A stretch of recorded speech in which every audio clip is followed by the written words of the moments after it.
I've lived in Idaho my whole life, and I thought I knew every sound the Caribou-Targhee National Forest could make. The whine through the lodgepoles, the distant rush of the Snake River, the occasional elk bugle in the fall. But that night was different. It started with the tracks. I was out past dusk, following a game trail I'd hunted for years. My boots crunched over the crusted snow, and the air smelled like pine sap and cold stone.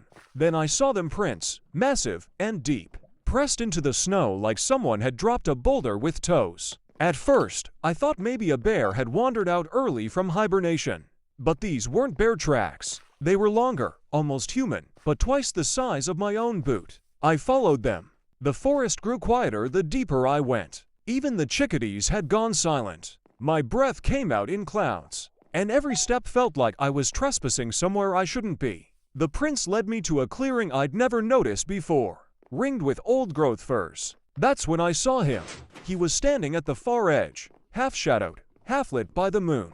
7, maybe 8 feet tall, shoulders like a grizzly, fur the color of wet earth. His eyes caught the light amber, intelligent, and fixed right on me. We just stared at each other. I didn't feel fear, not exactly. More like the weight of something ancient pressing down on the air between us. He tilted his head, almost curious, and for a moment I thought he might step closer. Instead, he turned, silent as mist, and vanished into the trees. I stood there for a long time, listening to the forest breathe again.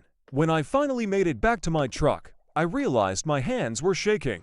Not from the cold Idaho winters have never bothered me, but from the knowledge that I'd seen something I wasn't supposed to. And now, every time I'm in those woods, I can't help but wonder if he's still out there, watching me from the shadows.